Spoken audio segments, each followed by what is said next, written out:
Chegando. Chegando aqui para mais uma edição. Pandemia Cultural. Eu vou chamar minha convidada de hoje. Já estou experimentando já a roupa. Ô, grande Marília. Olá, Abner, tá ouvindo direitinho aí? Perfeitamente. Muito bom. Marília, antes de mais nada, agradecer você pela sua disponibilidade de bater um papo comigo. Fico muito feliz de verdade. Eu que agradeço o convite e estamos aí por precisar. Catarina tá por aí também? Tá, agora tava comendo a frutinha, tá trocando a fralda. Ah, massa. É, é. Gente, para quem está chegando, não sabe do que se trata, né? A galera vai e volta. Meu nome é Uhum, Abner, sou jornalista, músico e venho fazendo uma série de entrevistas que eu batizei de pandemia cultural, entrevistando músicos, produtores e hoje uma musicista e musicoterapeuta. E vai ser bem legal porque vamos poder abordar também esse outro lado da música, né? E já ouviu o chorinho de Catarina? Vai acontecer. Massa. E aí, eu sempre dou uma pesquisada rápida, né, sobre o entrevistado, por mais que eu conheça o entrevistado. E achei interessante porque assim, é um currículo bem extenso, né? Até anotei aqui, então eu vou falar rapidamente, a gente vai destrinchando aos poucos. Então, Marília Prado de Oliveira, né, Marília Poeira no mundo artístico, bacharel em musicoterapia pela Faculdade Paulista de Arte, estudante de fonoaudiologia pela UFRN, educadora musical e multi-instrumentista, atuou como musicoterapeuta em APAES, CAPS, Casa de Repouso e instituições para jovens em situação de vulnerabilidade social em São Paulo, pesquisadora com interesse em música e inclusão, semiótica da canção e musicoterapia comunitária, palestrante, já ministrou palestras nas universidades de São Paulo, ministrou workshop na Bolívia, inclusive, né, de rodas de tambores, no Congresso Latino-Americano de Musicoterapia. Foi professora de musicoterapia e música e inclusão no curso de licenciatura em música da Faculdade da Aldeia, em Carapicuíba. E também atua aqui em Natal também, além da oficina musicoterapeuta, também como baterista de duas bandas, né? Uma é a Limonada e a Flor de Lis. Vamos falar também desse trabalho muito massa, até porque a Flor de Lis, em especial, é uma banda composta só de mulheres. Vamos abordar essa questão da mulher na música. Eu tenho entrevistado diversas artistas e sempre volto nesse tema, mas esse é um caso bem interessante porque é uma banda inteira composta por mulheres. Né? Então vai ser a gente tem assunto pra caramba para conversar aqui.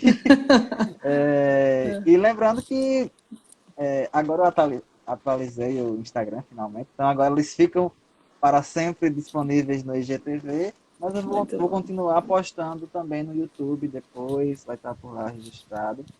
Massa. E aqui a gente não tem tempo. O Instagram tem um limite de 1 hora, mas se o convidado tiver disponibilidade, a gente prossegue a conversa. Então, já a galera vai acompanhando aí. Ótimo. Então, Marília, eu lhe conheci numa ocasião bem interessante. Aliás, um conjunto de ocasiões, né? Porque foi durante uma disciplina que nós pagamos junto, de introdução à etnomusicologia. E foi bem interessante porque eu vinha da comunicação social, a maioria da galera era do curso de música mesmo, e você vinha com a formação em musicoterapia.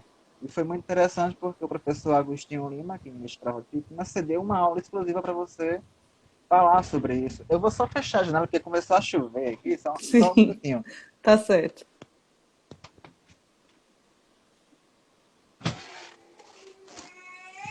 Pronto, vamos lá. E ele cedeu uma aula inteira para você falar sobre o exercício do profissional de musicoterapia.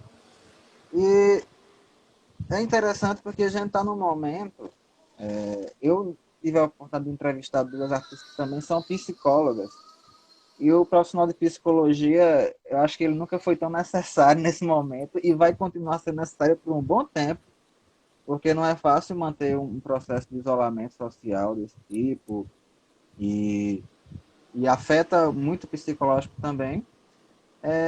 E no campo da musicoterapia, antes de falar um pouquinho desse histórico assim, do seu interesse pela área da musicoterapia, como surgiu assim, a descoberta dessa área, o interesse foi isso aqui que eu vou fazer. Começa daí um pouquinho, depois a gente aborda da musicoterapia nesse momento. Né? Porque a gente Certo. sempre, todo mundo já ouviu falar uma vez que a música é importante no desenvolvimento da criança e questões de desenvolvimento psicológico e tal, mas exclusivamente assim, do ponto de vista mais técnico, né? Você também poderia abordar, mas inicialmente a gente vai nessa parte histórica, como é que você descobre a musicoterapia e se interessa pela temática. Muito bem. Então, começou quando eu estava no ensino médio, naquela dúvida de escolher uma profissão, sabia que gostava de música, porque minha família toda sempre me incentivou, sempre as reuniões de família eram regadas à música, assim. A gente se encontrava final de semana, meu pai pegava o instrumento, meu tio outro, minhas primas, então era um meio muito musical, né? A gente se comunicava pela música. E eu gostava muito disso e também tinha uma vontade terapêutica junto. E aí não sabia, estava pensando em terapia ocupacional, estava pensando em fazer música. E aí teve uma feira do vestibular que tem em São Paulo, que é a feira da USP, que ela apresenta igual tem aqui na UFRN, que apresenta as profissões, né? E aí eu fui e encontrei lá numa faculdade do interior de São Paulo, né, no stand delas, lá, musicoterapia. Eu olhei, foi aquele ué, aí fui ler o que estudava, aí vi a grade tinha, dentro da grade de musicoterapia, que estudava o desenvolvimento humano, estudava psicologia, estudava a psicologia da música, estudava a música em si, tinha na grade percussão, violão, teclado.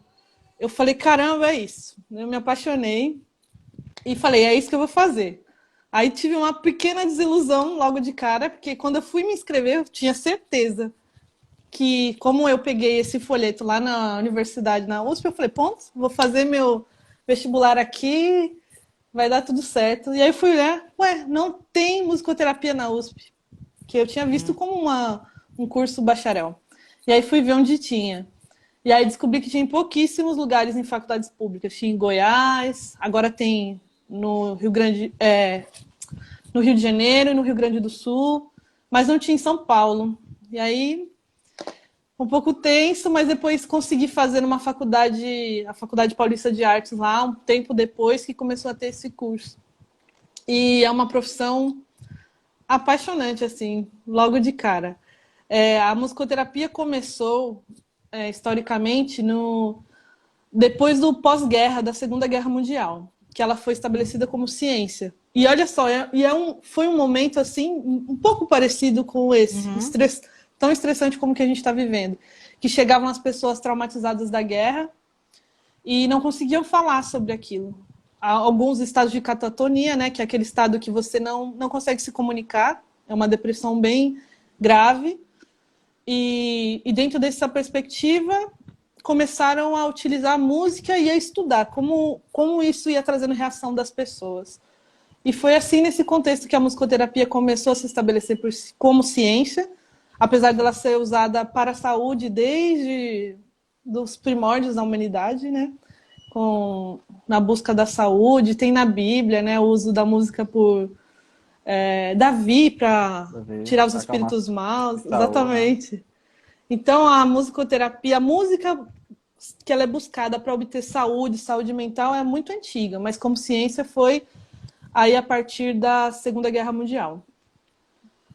E aqui no Massa. Brasil, ela começou bem influenciada pela Argentina, que ela é mundialmente bem forte na musicoterapia. Então, começou pelo sul do país, subindo.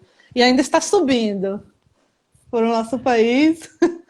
E estamos aqui, né, para ajudar nessa força aqui no Nordeste na musicoterapia. Aham, a gente, assim, na oportunidade que eu tive, né, de acompanhar uma aula sua sobre a musicoterapia, né, como o exercício e tudo mais, Você deu um dado que eu acho que, enfim, faz um ano e pouco, eu acho que não mudou muito de lá para cá, com relação à disponibilidade de musicoterapeutas que nós temos no Rio Grande do Norte, que é um número assim, extremamente, quase que pouquíssimo, né? Assim, são quantos ao todo, gente? Olha, o ano passado, né, quando a gente fala. Foi ano passado, retrasado, não lembro. Retrasado, 2018. Isso, eram 3. Hum. Esse ano a gente veio um colega do Rio Grande do Sul e veio uma colega de São Paulo, só que ela voltou para São Paulo num contexto. Então nós estamos com 4 e tem alguns alunos que estão para se formar, que eles estão fazendo pós-graduação em musicoterapia em Fortaleza e em Recife. Então, era para nesse meio do ano ter mais alguns musicoterapeutas, mas por enquanto nós estamos com 4 musicoterapeutas aqui no estado. É impressionante assim a quantidade para um estado inteiro, ter 4 profissionais de uma única área, né? E aqui a gente não tem nenhuma.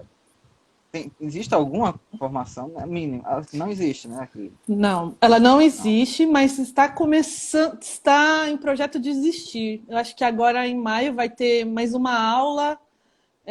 Tem uma faculdade começando uma pós-graduação de musicoterapia aqui, reconhecida.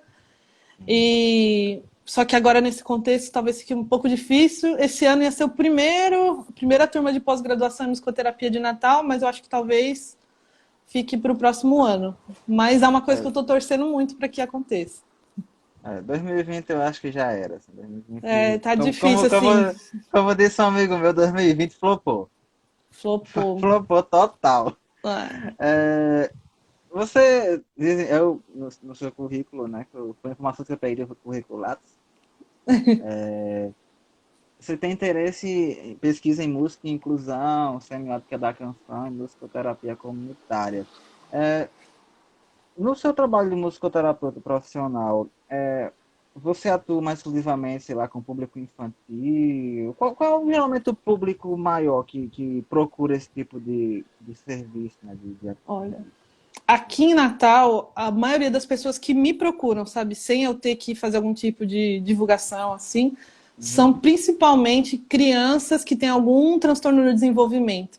Crianças com síndrome de Down, com autismo, paralisia cerebral, porque a musicoterapia ela é uma ferramenta que ajuda muito, principalmente nessa fase do desenvolvimento, que é complicado para crianças neuroatípicas, na comunicação, na socialização, na disponibilidade para aprender também. A musicoterapia atua e ela é muito prazerosa. Esse é o chamariz grande assim da musicoterapia nesse aspecto, porque, por exemplo, às vezes eu sei que a criança tem uma criança com paralisia cerebral, ela tem alguma dificuldade motora. E aí, às vezes, tem um lado mais comprometido que o outro. Por exemplo, esse lado é rígido e esse mexe mais. Numa terapia, né, o profissional vai achar uma brincadeira, alguma coisa, para que ela mova a outra mão também, que ela prefere não mexer. Na musicoterapia, eu tenho um atrativo melhor. Eu pego, por exemplo, um pandeiro e dou na mão dela, ela está aqui, ela vai ter que segurar um e bater. Então, ela quer participar. Eu canto uma música que ela gosta, então, como se fosse uma maneira prazerosa dela buscar fazer uma coisa que é difícil para ela. Então, é muito bonito de participar, de vivenciar esses pequenos momentos também. Eu acho que isso é uma das coisas mais bonitas da profissão de musicoterapia. E falando um pouquinho do que você estava dizendo, né, sobre o momento atual, que a gente está se apegando tanto à música para estar junto com o outro, né? Eu acho isso muito bonito. A gente viu na Itália, né, em alguns países de lá, fazendo música nas sacadas. Eu achei aquilo tão lindo. Aqui a gente teve alguns artistas que fizeram. Aqui no Rio Grande do Norte eu vi alguns colegas assim que alguns condomínios contrataram um músico para tocar numa área comum, para todos ouvirem. E eu acho que, mais do que nunca, a música é o que nos une e que nos ajuda agora a manter um sentido social mesmo isolados, né? Assistindo junto, compartilhando, como a gente está fazendo agora, né? Só que falando sobre música também. Teve um artista paulista que eu gosto muito, que é Renato Braz. E Muito E bom. ele até entrou ao vivo em uma live no Instagram que ele foi contratado por um condomínio para tocar, né? E assim, Renato Braz pra mim é um luxo. O pessoal ouvir Renato Braz da sacada de casa, eu acho muito Luxuoso. É. luxuoso. É, ainda sobre os temas de pesquisa de interesse, música e inclusão, obviamente você já falou, né? É um público que é muito requisita muito esse tipo de trabalho. E tem outros dois pontos aqui que é semiótica da canção. E assim, eu paguei semiótica no curso de comunicação, né? E aí, obviamente, semiótica da comunicação, né? Embora a semiótica a gente meio que ela vai meio que se adaptar às linguagens, né? E aí, qual seria a perspectiva da semiótica da canção? Se você tem interesse na pesquisa. Isso, foi até a minha pesquisa de TCC na musicoterapia, que eu tenho muito interesse por essa junção de palavra e melodia. É uma coisa que é muito interessante na análise, principalmente de adultos, na musicoterapia. Por quê? Quando a gente tem a palavra, né? A palavra tem o signo, o significado dela, o som Sim. e aquilo que ela remete. Esse som significa aquilo, muito bem. E aí, só que quando você põe a música nessa palavra, você como se você tivesse mudado a prosódia dessa palavra, quando você coloca uma melodia. Então, por exemplo, eu posso falar para você, me diga aí, cante o seu nome, ou cante a frase estou feliz. Você pode falar como se fosse numa conversa. Eu posso dizer, estou feliz. Posso falar, estou feliz. Então, essa prosódia, essa maneira que você diz essa palavra, me faz entender que às vezes ela significa outra coisa, não significa estou feliz. Então, na semiótica da canção, eu estudo quando a melodia ela favorece esse sentido literal da palavra ou quando a melodia diz uma coisa e a palavra diz outra. Então, e é isso que eu estudo na semiótica da canção. E aí eu fiz uma análise, né, num trabalho que eu fazia com pessoas com dependência química. E aí a gente recriava canções, por exemplo, eu peguei aquela música Você, do Tim Maia, que ela começa bem grave, né? De repente, a dor. E depois ela vai para um refrão que estoura para um tema. E aí eu pedi para as pessoas recriarem essa letra, de contarem outra coisa. E aí, com isso, eu podia ver, por exemplo, temas que estavam guardados de maneira que não conseguia expressar e nesse refrão explodia. E quando alguma incongruência, quando a pessoa sente uma coisa e diz outra. Aí já entra na coisa um pouquinho mais complicada da análise psicológica. Por exemplo, Uhum. chegava nesse refrão que ele canta, né? Sou feliz agora. Aí tinha um paciente meu que ele contou a história de como se fosse ele entrando no trem. Eu achei muito engraçado. Tô esperando o trem, não chegou. E foi colocando que tudo que ia irritando ele. Aí chegou nesse refrão, ele não conseguiu explodir, sabe? Na hora que chegou você, ele pegou e tirou, omitiu essa parte da letra e fez o final.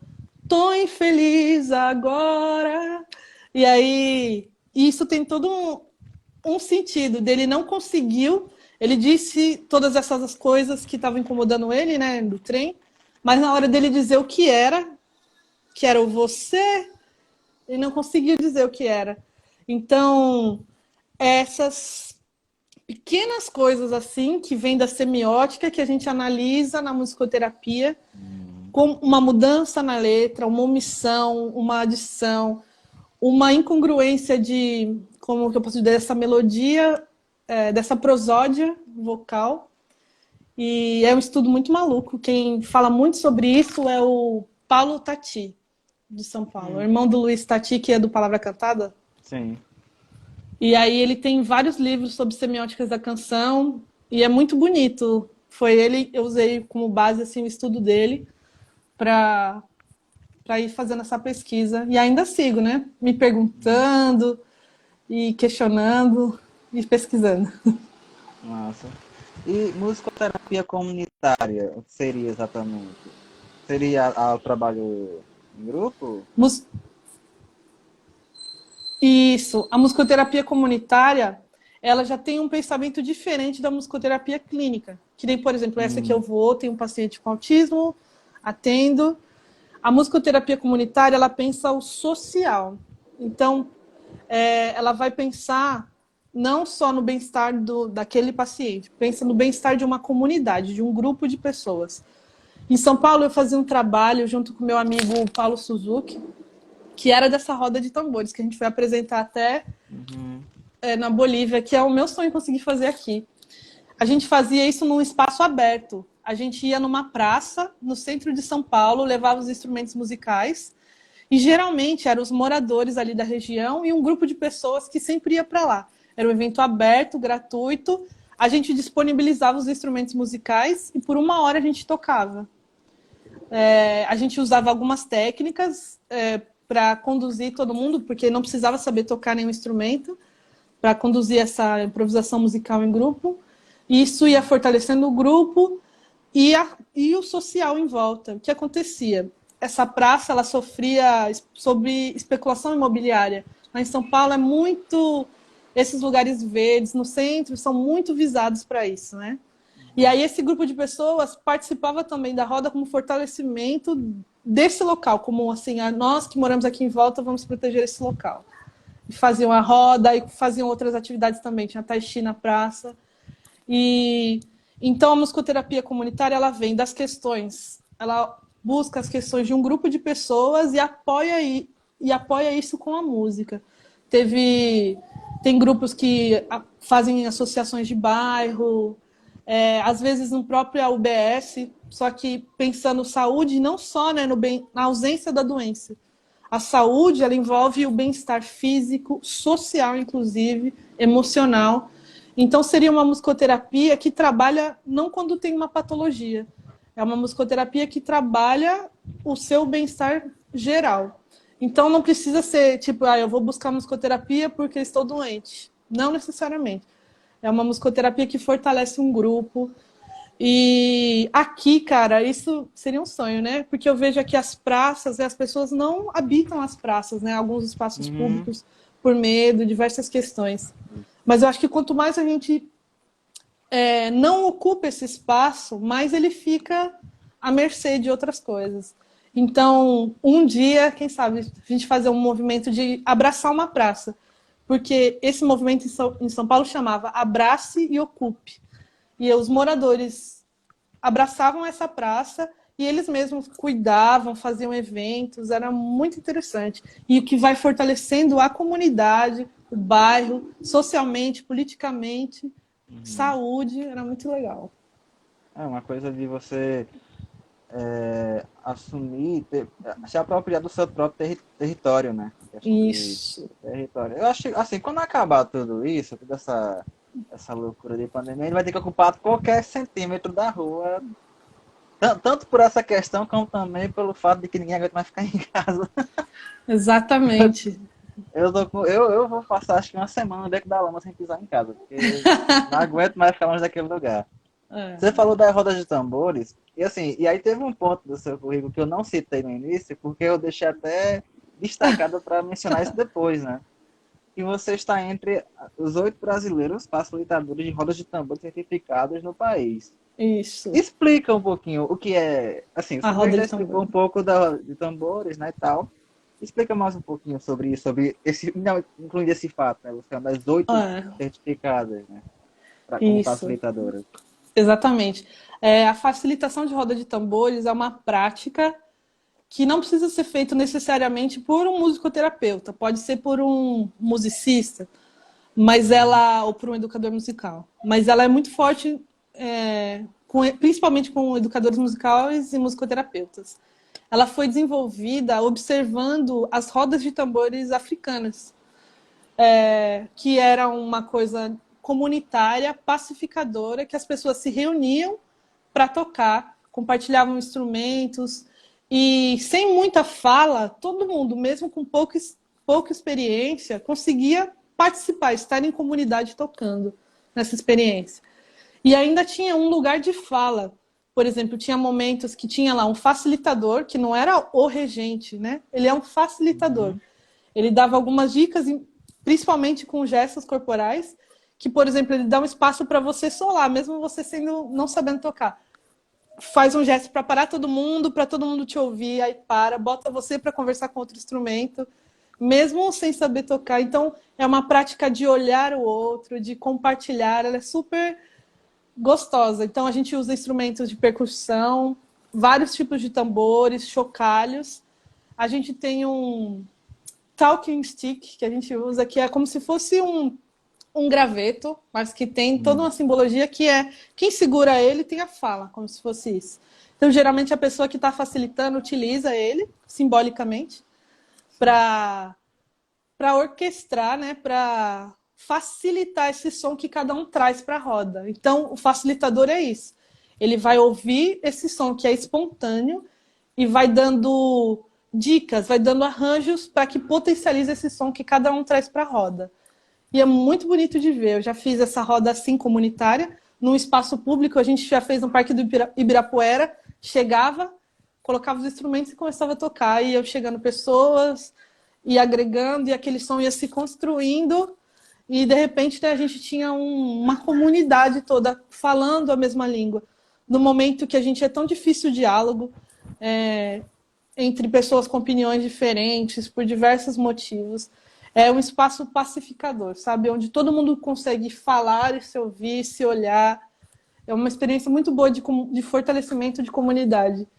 Eu tenho muita vontade de fazer aqui. Vamos ver se a gente consegue fazer alguma experiência em algum momento aqui, que é muito bom. Vai dar certo e pode contar comigo. Massa. Porque aglomerar a pessoa é comigo mesmo, né? Inclusive, é a atividade principal que eu estou sentindo falta, é aglomerar a gente. É verdade. Você falou da inspiração inspirado nas rodas de grupos tradicionais, né? Quando a gente se conheceu, como eu falei no início, né, foi numa disciplina de introdução à etnomusicologia. Para quem está assistindo e não sabe o que é etnomusicologia, digamos que em outras palavras, é uma antropologia musical. Ela vai analisar a música sem estar tão presa às questões da musicologia tradicional, que são coisas muito mais rígidas e tal. E na etnomusicologia se estuda, entre outras coisas, também as músicas de tradição oral, né? E você já realizou um trabalho também com um grupo de jongo, né? Eu vi aqui no currículo em Florianópolis, né? Conta um pouquinho, né? Porque o jongo, para quem não sabe, é uma espécie de música, né? Uma música regional dos quilombolas paulistas e tal. Você fala um pouquinho sobre isso, né? Aqui no RN a gente tem, que poderia, digamos, chegar mais próximo, mas mesmo assim tem muita diferença. Seria o coco de Zambê, também vem dessa linha, né? Mas com suas, obviamente, adaptações regionais. Queria que você falasse um pouquinho sobre isso. Inclusive, eu fiquei encantada quando eu conheci o coco de Zambê, né, lá na faculdade. Sim. Que lindo, né? Que manifestação bonita e viva. E aí, em São Paulo, eu conheci o jongo paulista com uma outra musicoterapeuta chamada Carol. Ela teve a vivência de estar lá com um grupo de jongo, ela que aprendeu as canções, ela que fez a pesquisa mesmo de campo, sabe? Eu fui uma das pessoas que recebeu, que aprendi com ela. E é muito bonito, né? Que é um ritmo que não para. Eu vou batucar aqui na mesa, mais ou menos, mas fica assim.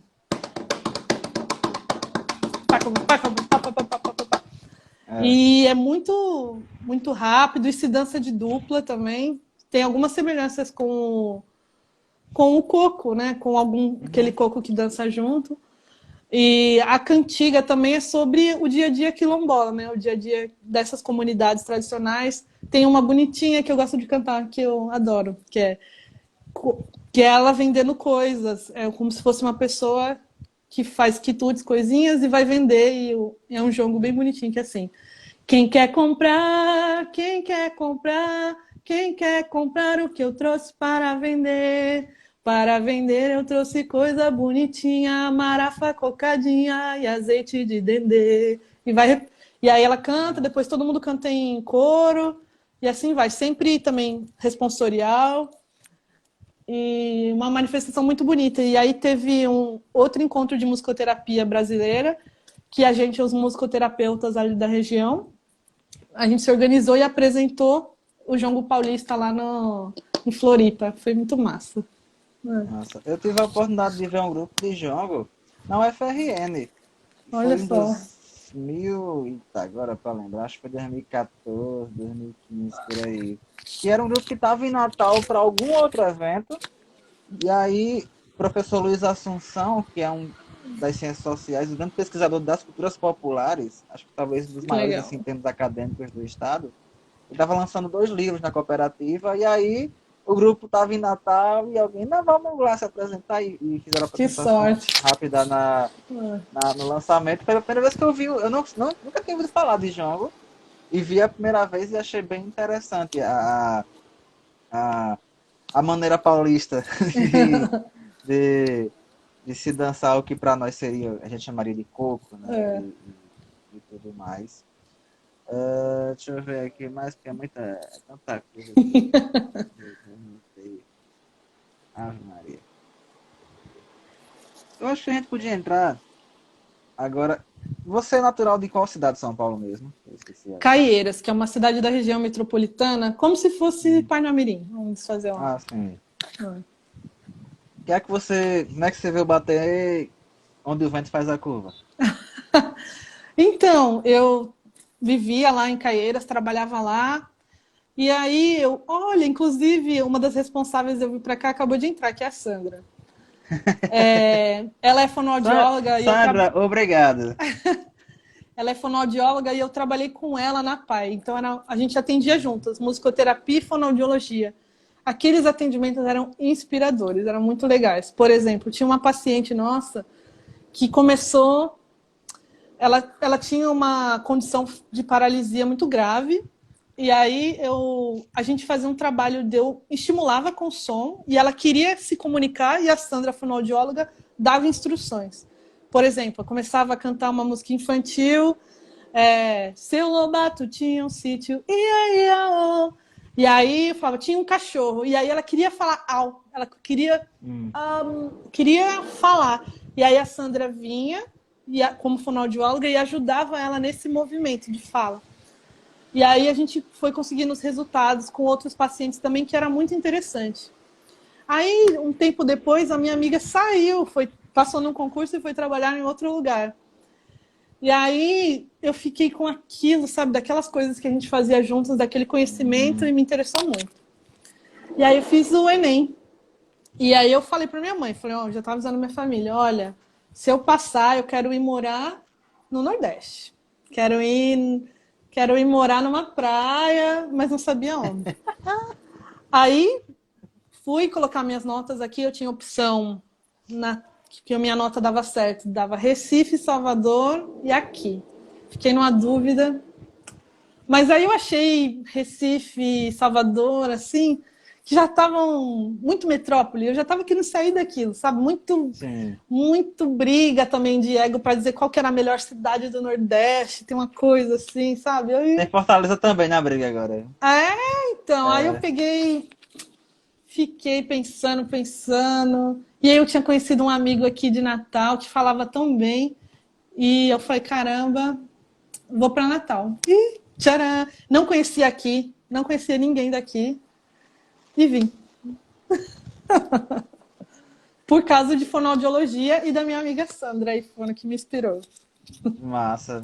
Você falou das experiências, e assim, agora me veio na mente duas, obviamente, não necessariamente como musicoterapeuta, obviamente, porque eu não sou nada disso, mas foram duas experiências que eu passei que agora eu me lembrei de música ligada à saúde, e que foram duas experiências muito marcantes na minha vida, que eu acho que eu levo para o resto da minha vida. Uma foi em 2010, eu acho. Para quem não sabe, eu também sou flautista. Eu sou discípulo de um grande flautista daqui de Natal, que é Carlos Zenz. E Zenz também, ela também é professor, e na época eu tinha aula com ele num projeto na Zona Norte. E o Zenz ele faz parte de vários projetos, entre eles a Atmo, que faz campanha de conscientização de doação de medula óssea.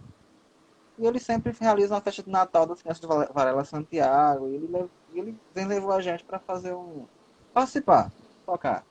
Algumas crianças, assim, iam para o hall, né, participar, mas algumas não tinham como descer. Então a gente teve uma hora que a gente começou um grupo de flauta, a gente e foi tocando nos quartos, até que chegou na UTI.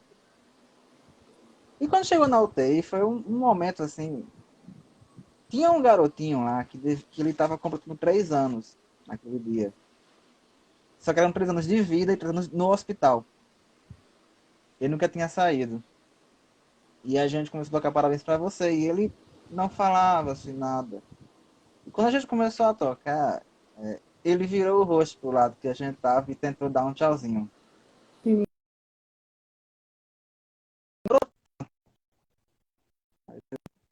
Eu não tenho noção, assim, enquanto minha mãe chorou quando eu contei essa história. E uma já foi mais recente, que foi já no início do ano 2018. Acho que foi o primeiro sábado de 2018. Minha, tem uma grande amiga, Jadiane Arruda, foi minha colega de jornalismo, e o avô dela era já um estado terminal de câncer. E o avô dela tinha sido sanfoneiro, atuado na noite. Ela ligou pra mim, sabe, né? Eu queria saber se tu tinha como fazer um. Vim aqui no hospital, tocar pra ele. E eu disse, não, tem. E eu tenho uma grande amiga, Carol Benigno, que é sanfoneira também. Opa, tá travando.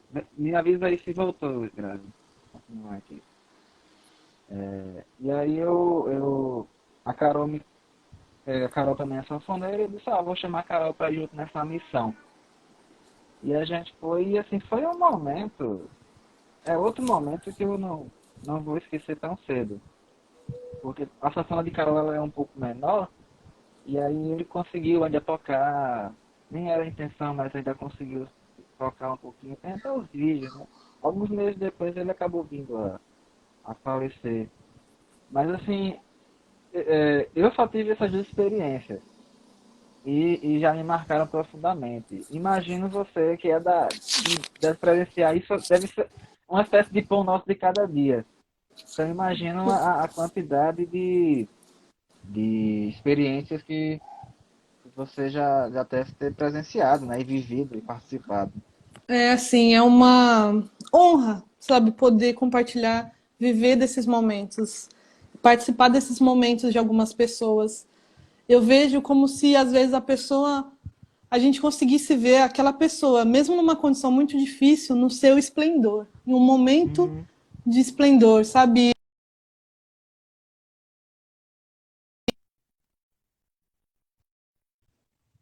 Esse esplendor. Tem um conceito em musicoterapia chamado Music Child, não tem muita tradução, que é como se fosse aquela música interior que você tem, que é a sua música, que é você, a sua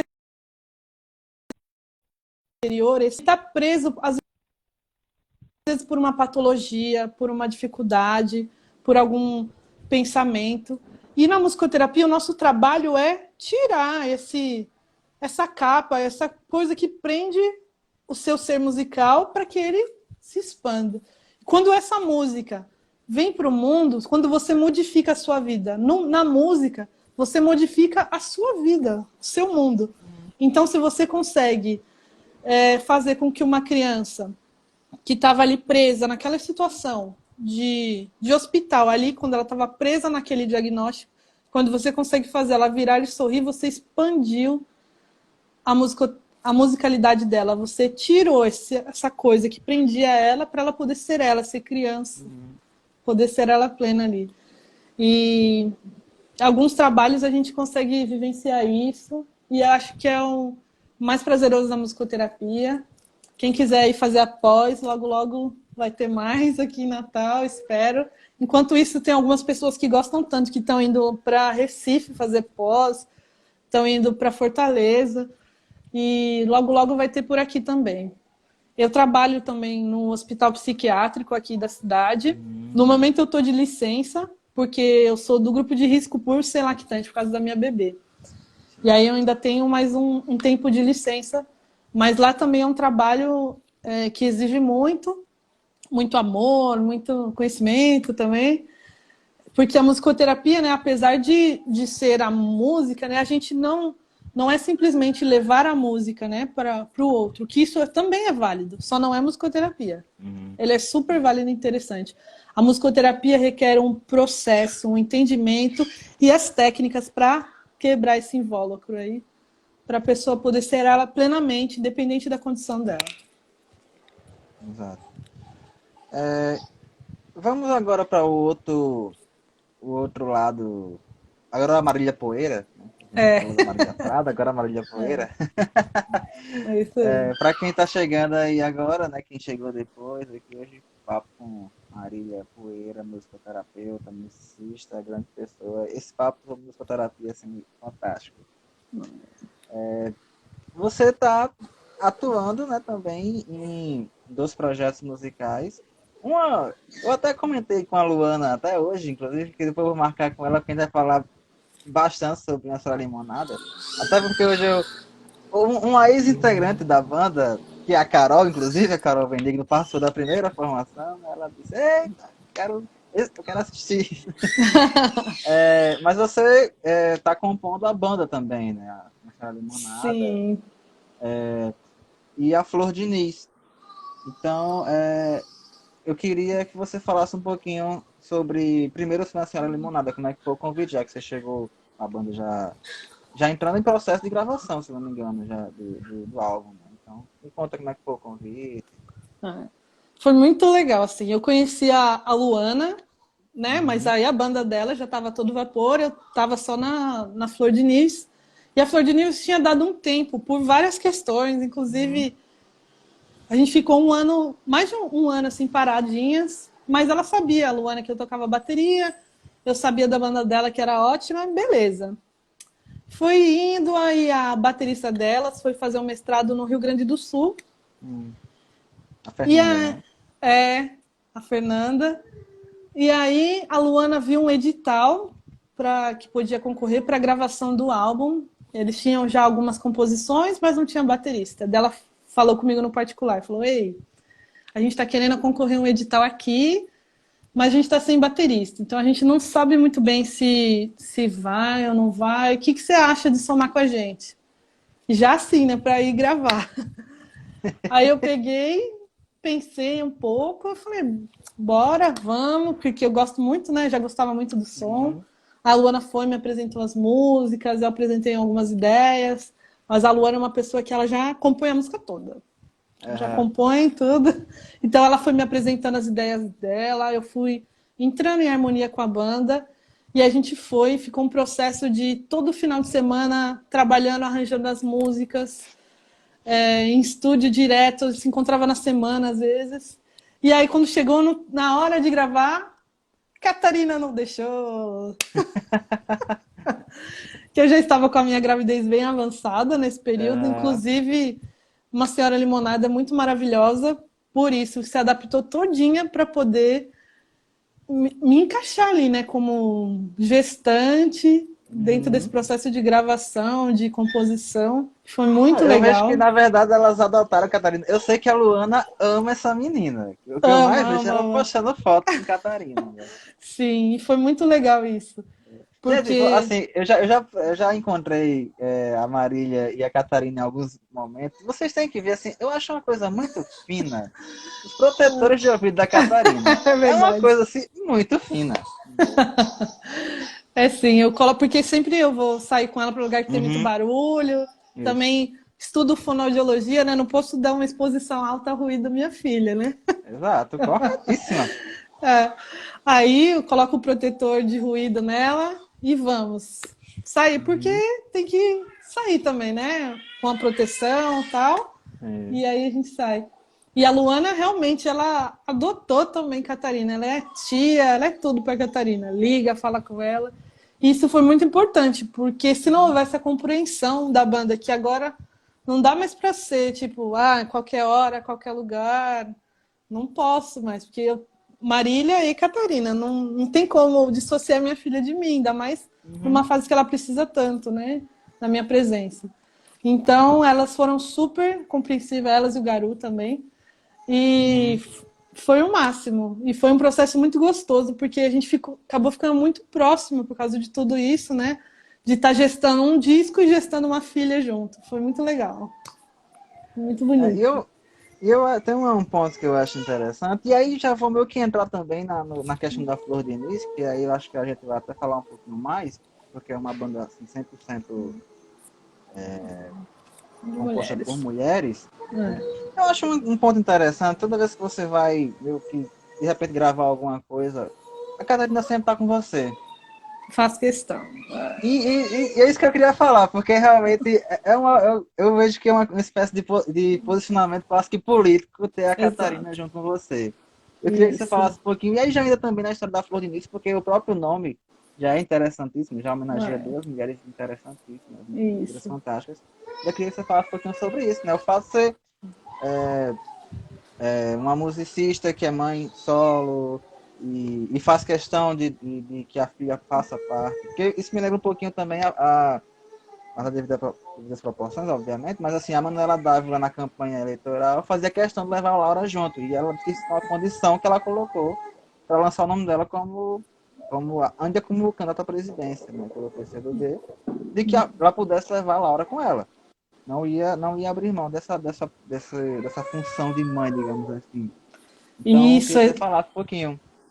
exatamente isso, né? Eu sou Marília, musicoterapeuta, estudante de fonoaudióloga, baterista e mãe.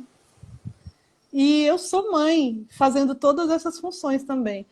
E como algumas funções, como o atendimento de musicoterapia, eu não posso estar com a minha filha por questões de sigilo e de como funciona. Agora, Uhum. quando eu estou na música, eu posso estar com ela. E eu faço questão que ele esteja junto comigo. Então, ela participa desde a sessão de fotos, ela faz parte, né, tem uma Eu achei foto fantástico. A gente fantástica essa foto. exatamente do álbum da Uma Senhora Uhum. Limonada, justamente uma música que a Luana compôs falando da relação de mãe e filha. E aí ela pediu para fazer essa foto e teve que negociar muito com a minha mãe, viu, para fazer essa foto, porque a minha mãe é muito coruja, ela não queria. Teve que. Todas Expor, as né? fotos foram na rua, menos essa. Uhum. Essa a gente fez aqui da janela de onde eu moro para aparecer a rua, mas Catarina estava aqui guardadinha. E é isso. Eu acho que ser mãe me fez entender algumas outras questões de ser mulher. E como o lugar de baterista não é feito para uma mãe também, sabe? Eu ocupo um lugar de teimosa. E faço questão de ocupar esse lugar sendo mãe.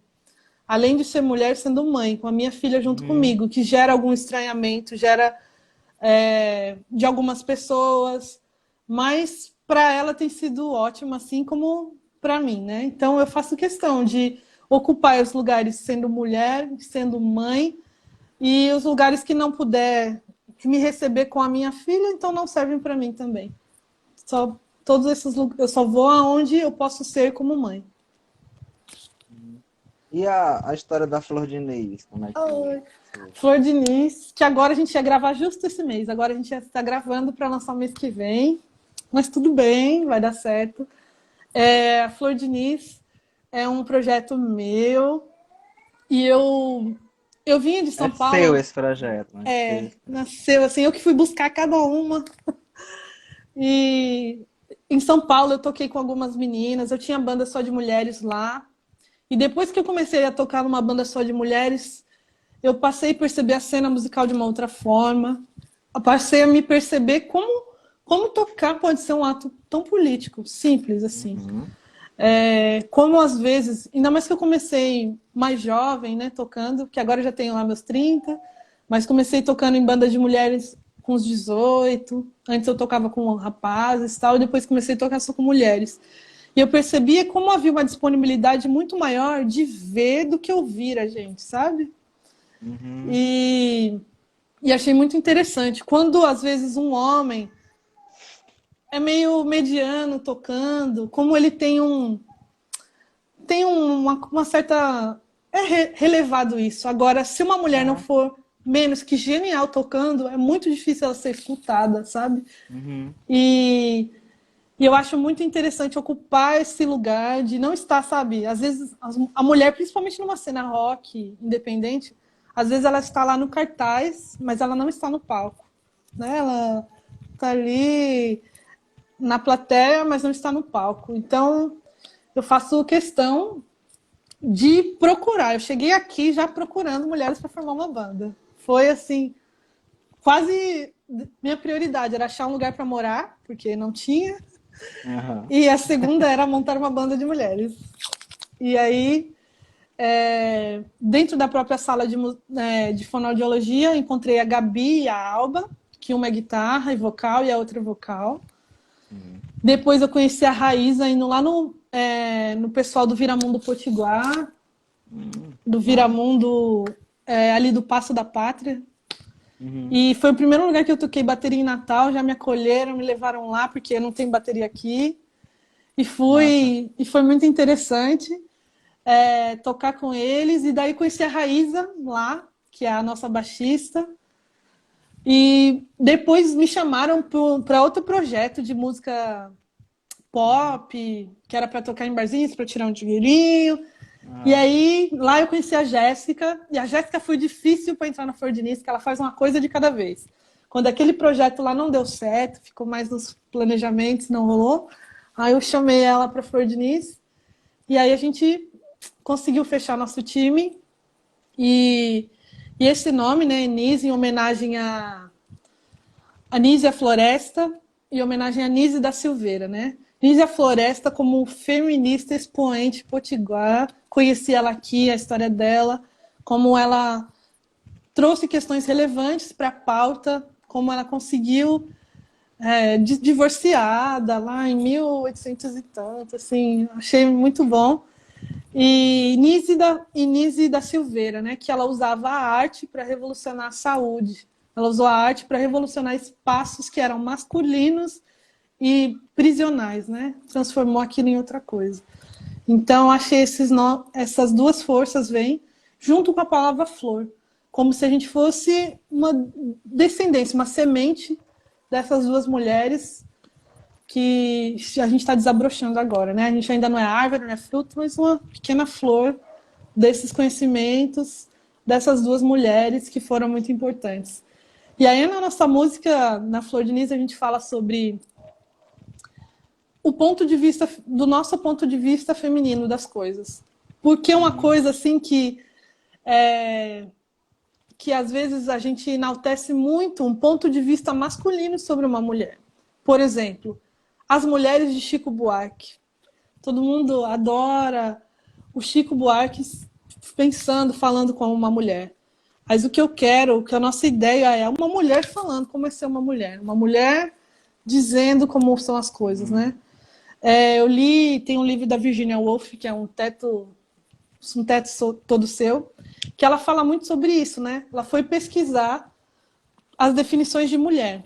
Quantos homens tinham tentado definir o que é ser mulher? E aí ela achou livros e livros, e absurdos, coisas e coisas. Isso na Inglaterra, há muitos anos atrás. E aí ela foi procurar a definição de homem, e não tinha nenhuma mulher tentando definir o que era homem. Só tinha um homem tentando definir, como se fosse encaixotar uma mulher, sabe? Definir o que é mulher, sem dar espaço para que ela diga. Então, eu acho que é uma coisa que a gente faz questão é dizer, pela nossa voz, pelo nosso ponto de vista, coisas como relacionamento, prazer feminino, coisas que são tabu e a gente fala meio que jocosamente, sabe? A gente brinca um pouco. A Grazi, minha amiga Grazi, está perguntando qual é o nome do livro que você citou agora. Um Teto Todo Seu, Virginia Woolf. Um Teto Todo Seu. Marília, Isso. assim, eu ainda queria conversar um pouquinho mais sobre essa questão de gênero, né, na música. E a gente está aqui já em 54 minutos, então para a gente poder falar só mais alguns minutos, com um pouco mais de calma, porque o Instagram ele tem esse limite de 1 hora. Então eu vou só encerrar aqui e abrir uma nova live, é coisa assim de 10 segundos. Tá certo. Hoje o papo foi sensacional, está sendo sensacional. Então a galera que está acompanhando, é só 10 segundos que eu já volto. E com Marília a gente vai conversar um pouquinho mais sobre essa questão de gênero no cenário musical, né? Porque é um debate que eu venho fazendo também com algumas convidadas e eu queria falar mais um pouquinho sobre isso, tá certo? Então, Tá certo. é só 10 segundos. Tá Voltamos bom. já já.